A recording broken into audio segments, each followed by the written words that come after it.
आज पुन्हा तिला रात्री झोपायची भीती वाटत होती. काय चाललंय? यापुढे प्रत्येक रात्र अशीच घाबरण्यातच जाणार का?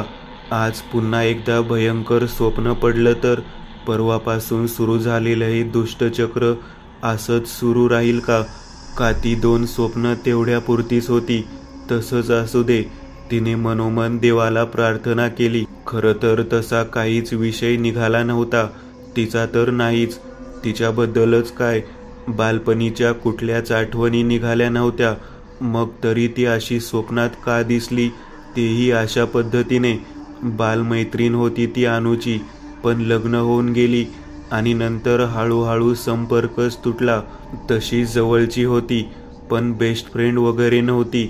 तसं दोघींचं छान पटायचं एकमेकींशी, कधीच वादही झाला नाही. त्यामुळे तिची अधूनमधून आठवण यायची एवढंच. पण एवढ्यात तिची आठवणही आली नव्हती. मग तरी परवा रात्री तिला स्वप्नात ती मैत्रीण दिसली. कुठला तरी कॅम्प होता, बहुतेक एखादं आरोग्य शिबिर असावं. अनु तिथे का होती कुणास ठाऊक, पण होती आणि आता जायला निघणार. एवढ्यात अगदी लांबवरून एक तरुणी ओळखीचं स्मित करत तिच्याच दिशेने येताना दिसली. थबकून तिच्याकडे बघायला लागली. कोण ही? माझ्याशी का हसते? ओळख असल्यासारखी. तिला नीट निरखून बघता बघता ओळख पटली. तसा तिला धक्काच बसला. ही तर भूमी, पण ही अशी कशी झाली? किती जाडजूड होती ही, आता अक्षरशः हाडं दिसतायत. कशी ओळखू येणार? ती जवळ आली. किती आनंद होता तिच्या चेहऱ्यावर. अनुला अगदी आनंदाने मिठी मारून तिचे हात हातात घेऊन ती तिच्याशी काहीतरी बोलत राहिली. अगदी थोडा वेळ. मग अचानक दृश्य बदललं. भूमी आता अंथरुणावर होती, आणखी जास्त हाडकुळी, आणखी जास्त अशक्त. अनुला कसंसच झालं. तिची अवस्था पाहून मन अगदी गलबलून गेलं. एकेकाळच्या धष्टपुष्ट मैत्रिणीची अशी अवस्था पाहावत नव्हती. काय झालंय हिला? अनुला तिचा चेहरा मायेने कुरवाळावासा वाटला. ती हात पुढे करणार, एवढ्यात तिच्या मनात क्षणभर भीतीची लाट उसळली. हिला कोरोना तर? पुढच्याच क्षणी तिला त्या विचाराची लाज वाटली. असू दे, वाटेल ते झालं तरी चालेल. माझं काहीही होऊ दे, पण मी असं माणुसकी सोडून वागू शकत नाही. तिने अतिशय प्रेमाने भूमीच्या चेहऱ्यावरून हात फिरवला आणि तिचे हात हातात घेऊन भरल्या डोळ्यांनी तिच्याकडे बघत राहिली. भूमीच्या डोळ्यात अश्रू होते, कृतज्ञतेचे. भूमी, काय झालं ग तुला? एवढी कशी खालावली तुझी तब्येत? आस्थेने भरलेल्या सुरात तिने विचारलं. आणि अचानक लांब उभं राहून बघणाऱ्या भूमीच्या माहेरच्या लोकांच्या चेहऱ्यांवर खळबळ माजली. भूमीची मामी तर अनुला म्हणाली सुद्धा, ए अनु, असलं काही विचारू नकोस बाई तिला. अगं मामी, पण तिचं वाक्य पूर्ण होण्याआधीच मामीने चक्क हातच जोडले. अनुला धक्काच बसला. हा काय प्रकार आहे? असं काय झालं हिला की हे लोक विचारूही देत नाहीत? मोजून 5 मिनिटं बसली असेल अनु, आणि आता भूमीच्या माहेरच्यांनी अनुला इशारे करून निघून जायला सांगितलं. त्यांनी इशाऱ्यात सांगितलं तरी ते तिच्यापर्यंत कसं पोहोचलं कुणास ठाऊक. अचानकच तिने अनुचे हात घट्ट धरले आणि ती कळवळून विनवायला लागली. नको न ग अनु, मला अशी सोडून जाऊ नको ना. नाहीतर मला घेऊन चल तुझ्यासोबत. आता तर तिच्या घरचे जास्तच इशारे करून निघून जायला सांगायला लागले. तशी अनुच्या हातांवरची भूमीची पकड आणखी घट्ट झाली. आता मात्र अनुलाही थोडं अस्वस्थच वाटायला लागलं. तिने हळूच हात सोडवून घेण्याचा प्रयत्न केला, तर भूमीने हात आणखी आवळून धरले. आता अक्षरशः दुखायला लागले. अनुला विचित्र वाटलं. तिने दचकून भूमीकडे पाहिलं तर तिची मगाची केविलवाणी नजर एकाएकी कठोर बनली होती. चेहराही दगडासारखा कठोर. नजरेत, चेहऱ्यावर एक प्रकारची जिद्द, अट्टहास आणि मालकी हक्काची भावना. आता मात्र अनु भयंकर घाबरली. देवाचा धावा करत भूमीच्या हाडकुळ्या पण मजबूत हातांच्या पकडीतून स्वतःचे हात कसेबसे सोडवून घेत ती दाराच्या दिशेने धावली. मनात नामस्मरण मंत्रजप सुरूच होतं. पुढच्या दाराने न जाता ती मागच्या बाजूने वळसा घालून धावत सुटली. जणू काही तिला चकवायला बघत होती. ती वेगात धावत होती आणि कुणीतरी पाठलाग करतंय अशी तिला जाणीव होत होती. कसा कोण जाणे, रस्ताही जास्तच लांबल्यासारखा वाटत होता. मध्येच मातीची उंच सखल पायवाटही लागली. प्रचंड धमछाक आणि शेवटी एकदाचा नजरेच्या टप्प्यात रिक्षा स्टॉप दिसायला लागला. तसा तिच्या जीवात जीव आला. बस, आता आणखी थोडंसं अंतर आणि मग रिक्षाने थेट घरी. स्वतःला बळ देण्यासाठी ती मनातच म्हणाली आणि पुन्हा रिक्षाच्या दिशेने धावायला लागली. हे परवा रात्रीचं स्वप्न. मुळात ते आठवूनच काल रात्री झोपायला भीती वाटत होती. कालच्या स्वप्नाने तर काल रात्री अनुला झोपायची जास्तच भीती वाटत होती. झोप येतच नव्हती, पण शरीर, मनावर प्रचंड ताण, थकवा होता. त्या आधी थकव्यानेच केव्हा तरी गुंगी आली. तिला स्वप्न पडत होतं. स्वप्नात तिला दिसलं की ती तिच्या बेडवर झोपलीये आणि झोपेत तिला कसलं तरी भीतीदायक स्वप्न पडतंय. म्हणजे स्वप्नातही ती स्वप्नच पडताना बघत होती. तर त्या स्वप्नातल्या स्वप्नात अचानक तिला पायाकडे काहीतरी उभा असल्याची जाणीव झाली. दिसत कुणीच नव्हतं, पण मिटल्या डोळ्यांनाही 2 हात स्पष्ट दिसले. तिच्या हातांच्या दिशेने येणारे. हादरूनच गेली ती. मग अचानक तिला स्वतःलाही अगदी अनपेक्षित अशी कृती तिच्याकडून घडली. एकीकडे ती प्रचंड धास्तावलेली होती आणि तरी दुसरीकडे तिने आता सोक्षमोक्षच लावायचं ठरवलं.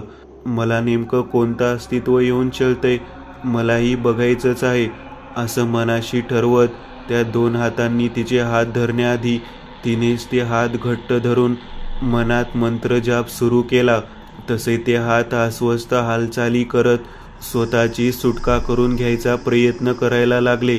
पण एवढी घाबरलेली असूनही अनुने हातांची पकड सैल होऊ दिली नाही. ते काय आहे हे तिला बघायचंच होतं. पण खूप प्रयत्न करूनही तिला डोळेच उघडता येत नव्हते. हळूहळू तिची शक्ती क्षीण होत गेली. मंत्रजपात क्षणभरच खंड पडला. पकड किंचित सैलावली तशी त्या हातांनी झटका देत स्वतःची सुटका करून घेतली.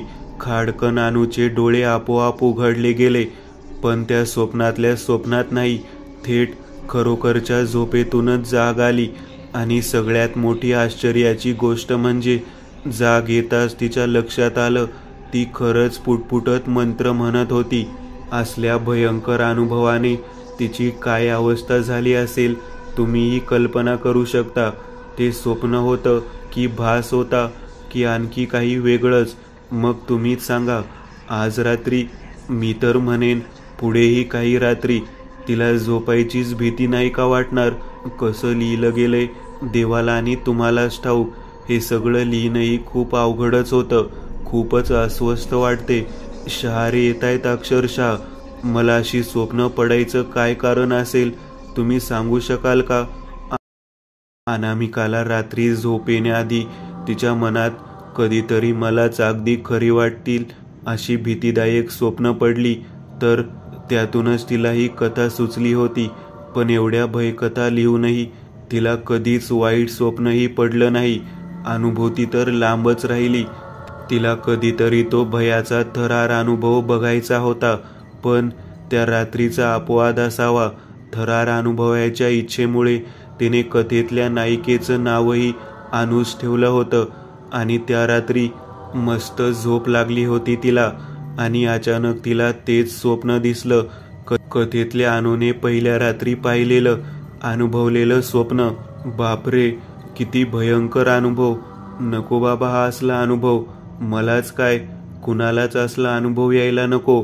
स्वप्न पडून गेल्यावर जी काय भयंकर अवस्था झाली त्यातून स्वतःला कसंबसं सावरल्यावर ती हळूच पुटपुटली. अजूनही तिचं हृदय धडधडत होतं. अंग घामाने भिजलं होतं. घशाला कोरड पडली होती. असा अनुभव आता पुन्हा नको, असं ती म्हणाली खरी, पण गोष्टी आता तिच्या हातात राहिल्या नव्हत्या. थोड्या वेळाने तिला पुन्हा झोप लागल्यावर तिने ते दुसरं स्वप्नही पाहिलं कसलं, अनुभवलंच. कथेत लिहिलं होतं तसंच तिलाही मंत्रजाप करायचं सुचलं, म्हणून तिची सुटका झाली. पण थोड्या वेळासाठीच. अनामिकेच्या कथेतल्या पात्राची अनुची तर 2 स्वप्नानंतर सुटका झाली होती. पण ही कथा लिहून तिने मोठी चूक केली होती. त्यापेक्षाही मोठी चूक केली ती असा थरार आपल्यालाही अनुभवता यावा अशी इच्छा मनाशी धरून. पुन्हा थोड्या वेळात तिला झोप लागून गेली आणि तिला तिसरं स्वप्न पडायला सुरुवात झाली. स्वप्नात अर्थातच ती झोपलेली होती आणि अचानक तिला बेड शेजारी कोणीतरी उभा असल्याची जाणीव झाली. स्वप्नातच तिने डोळे उघडायचा प्रयत्न केला, पण आधी तिला जमलंच नाही. पण आताही तिला ते हात पुढे आल्याचं स्पष्ट जाणवलं. जीवाच्या आकांताने तिने डोळे उघडले. समोर ती होती, तिच्या कथेतली भूमी. हुबेहूब तिने वर्णन केल्यासारखी, हाडांचा सापळा झालेली, बटबटीत डोळ्यांची, विकृत हिडीस हसत तिच्याच कडे बघत उभी होती. भयाने डोळेच विस्फारले तिचे. ती घाबरून किंचाळणार एवढ्या त्या हाडकुळ्या हातांनी तिचा गळा आवळला. तिला ओरडण्याची संधीही न देता ती गळा आवळत राहिली. अचानक अनामिकाला मंत्र म्हणायचं सुचलं, पण दुर्दैवाने ते तिच्या लक्षात आलं. तिने सुरुवात केलीच होती तेवढ्यात घरघरता किळसवाना आवाज गोड बनवण्याचा प्रयत्न करत तिने साद घातली आणि नकळत अनुने तिच्याकडे पाहिलं. त्या विखारी नजरेत अडकून पडली. कसला मंत्रजाप नि काय, सारा विरोध क्षणात मावळून गेला. शरीर सैलावत ती शांतपणे पडून राहिली. मोठमोठ्याने खदाखदा हसत पुन्हा गळ्यावरची पकड घट्ट करत तिने तिचं काम उरकलं. अनामिकाच्या निर्जीव शरीराकडे कुत्सित कटाक्ष टाकत ती उपहासाने हसली. मोठी आलीये भयकथा लिहिणारी, अतिशय तुच्छतेने पाहत विखारी हसत ती म्हणाली. स्वतःच रचलेल्या काल्पनिक भयसृष्टीतल्या एका काल्पनिक पात्रानेच शेवटी त्या भयकथा लेखिकेचा बळी घेतला. दुसऱ्या दिवशी वर्तमानपत्रात हेडलाईन होती, प्रसिद्ध भयकथा लेखिका अनामिका यांचे भयातिरेकाने हृदयविकाराच्या तीव्र झटक्याने निधन. पुढचा अनुभव. भोवरा. गावालगतच्या मैदानावर पोरं भोवरा खेळत होती. तो झाडानाडून गंमत बघत होता. जाऊ का त्यांच्यात खेळायला? आज घेतील का ते मला त्यांच्यात खेळायला? नक्की घेतील. तेव्हा मला नीट भोवराच फिरवता यायचा नाही म्हणून सगळे चिडवायचे. पण आता छान जमायला लागले ना मला, मग का नाही खेळू देणार? उलट मला आता छान जमते म्हटल्यावर कौतुकच वाटेल त्यांना. जातोच, पण असं केलं तर? त्याने थोडी गंमत करायची असं ठरवलं. अचानक झाडाआडूनच भोवरा गरगरत त्यांच्या समोर गेला तर चकितच होतील ते.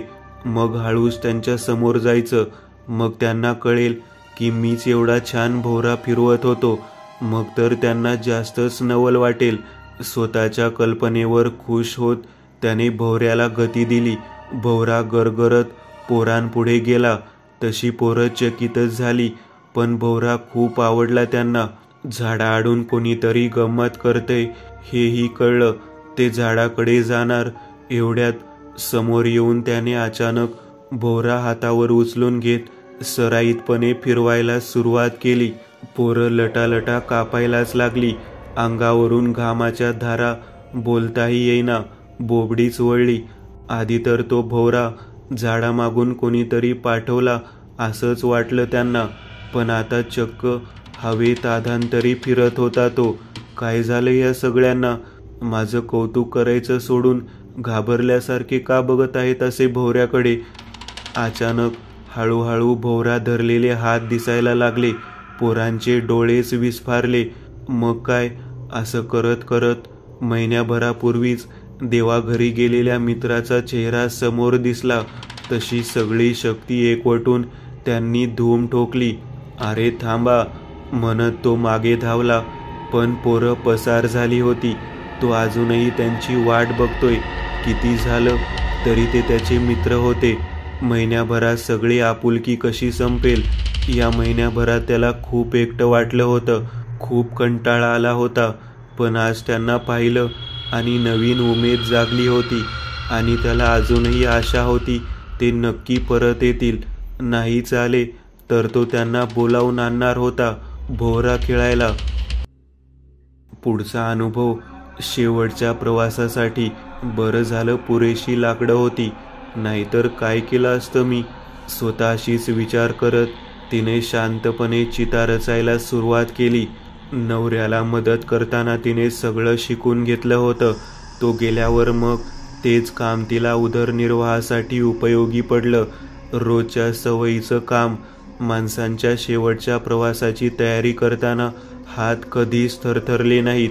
उलट प्रेताचे सगळे नातेवाईक निघून गेल्यावरही ती तिथेच बसून राहायची चितेसमोर अगदी सकाळपर्यंत.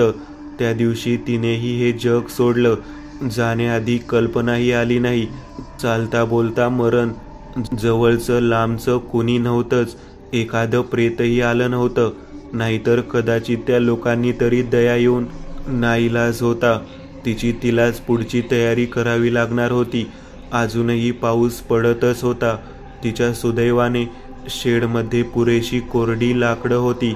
जिथे लाकडं होती तिथेच तिने स्वतःसाठी चिता तयार केली.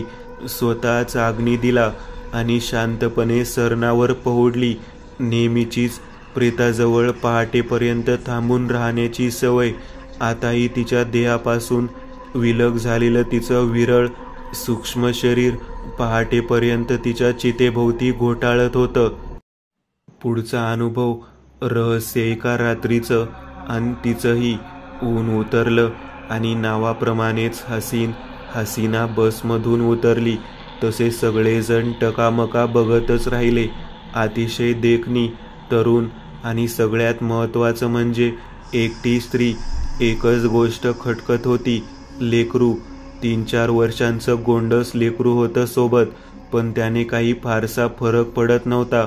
सोबत कुणी पुरुष नव्हता हे महत्त्वाचं. हसीनाने जरा चहूकडे नजर फिरवली. मात्र समस्त पुरुष वर्गांचं स्त्री दाक्षिण्य अगदी उफाळून आलं. धावले मदतीला. हसीना सगळ्यांकडे बघत गोड हसली. गोड पण गूढ हसू. पागळले लगेच. तिला राहायला घर हवंय हे कळताच प्रत्येकाला आपापल्या वाड्यात घरात बऱ्यापैकी रिकामी जागा असल्याचा शोध नव्यानेच लागला. पण तिला स्वतंत्र घर हवं होतं, तेही गजबजाटापासून दूर. तिचं लेकरू सारखं आजारी असायचं म्हणे. त्याला गर्दी गोंगाट सहन होत नसे. म्हणूनच तिथून जायचीही घाई करत होती ती. मिळालं तसंही घर मिळालं. गावच्या पाटलाचंच होतं गावातच, पण सगळ्या घरांपासून थोड्या लांब अंतरावर. अल्पावधीतच बस्तान बसलं हसीनाचं. छोटंसं दुकान थाटलं होतं तिने. घराच्या पुढच्या भागात नुसती रीग लागलेली असायची गिरायकांची. दुकान छोटंसं असलं तरी सगळंच ठेवायची ती. वाण सामान, भाजीपाला आणि चक्क मटण चिकनही.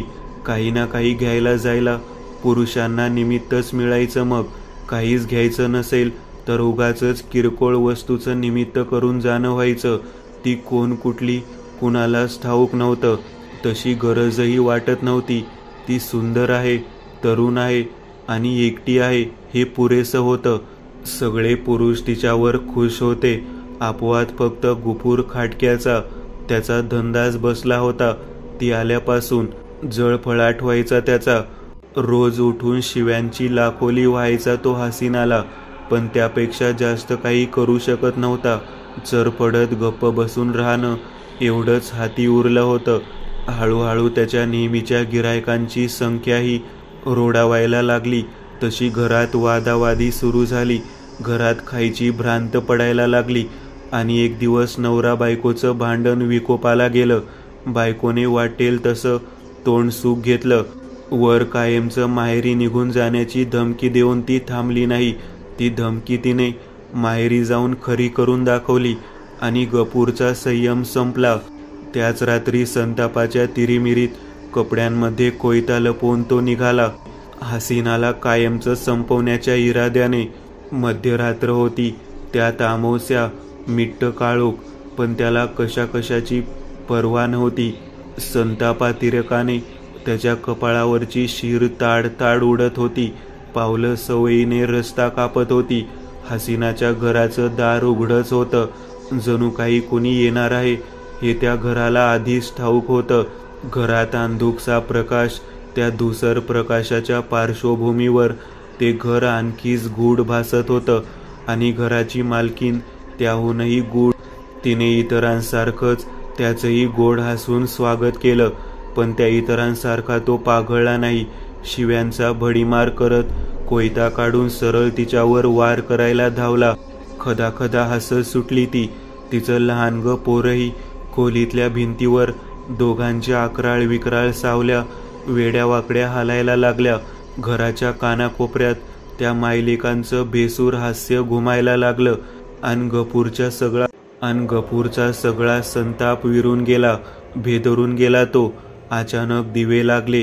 काळे कपडे, मोकळे केस आणि भयंकर क्रूर अमानवी चेहऱ्याची हसीना आणि तितक्याच हिडीस रूपातला तिचा मुलगा आणि हसताना वासलेल्या तोंडातून डोकावणारे सुळे पाहून तो जागच्या जागी गोठून गेला.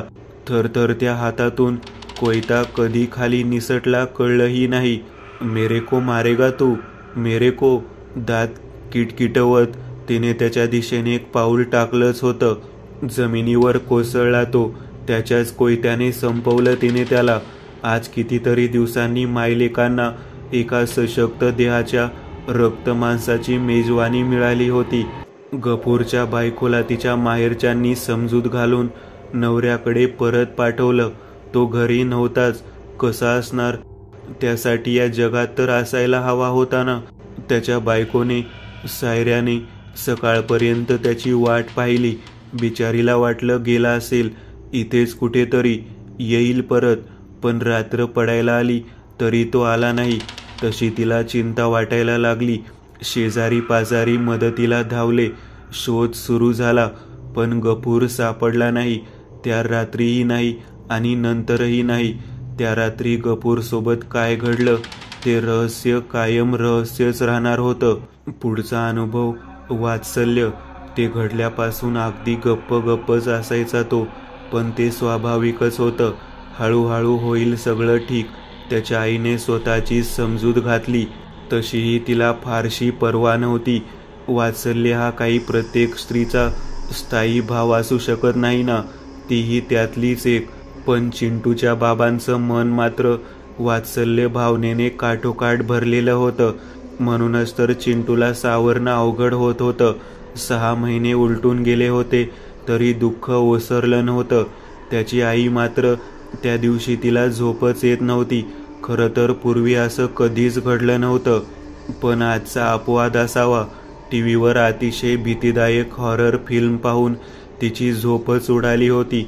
नवरा मात्र अगदी आरामात झोपून गेला होता. बसल्या बसल्या बराच वेळ झोपेची प्रतीक्षा करून कंटाळल्यावर ती नुसतीच पडून राहिली आणि काही क्षणातच कुठून तरी भसाड्या खरखरत्या आवाजात कोणीतरी गात असल्यासारखा भास झाला. आवाज असा होता की भीतीने अंगावर शहारे येत होते. छे, यापुढे हॉरर सिनेमे बघायचेच नाहीत. उगाच कसले कसले भीतीदायक भास होत राहतात. कूस बदलून तिने झोपायचा प्रयत्न केला. पुन्हा तेच. आणि आता तिला जाणवलं आवाज चिंटूच्या खोलीतून येत होता. सरकन काटा आला अंगावर. फारसं वात्सल्य ममत्व नसलं तरी लेक म्हणून थोडीफार काळजी आणि नेमका काय प्रकार आहे याची उत्सुकताही होतीच. धडधडत्या हृदयाने ती चिंटूच्या खोलीजवळ पोहोचली. हळूच दार किलकिल करून पाहिलं आणि जागीच गोठून गेली. चिंटू अगदी शांत झोपलेला होता आणि त्याच्या बेडजवळ भयंकर अमानवी असं काहीतरी बसलेलं होतं. भेसूर आवाजातली अंगाई त्याच्याच तोंडून बाहेर पडत होती. चाहूल लागल्यासारखी त्याने गरकन मान वळून जळजळीत कटाक्ष टाकत तिच्याकडे पाहिलं. त्याच क्षणी त्याच्या जागी तिला 6 महिन्यापूर्वीच गेलेला तिचा नवरा आणि चिंटूचा सख्खा बाबा दिसला. जागेवरच कोसळली ती.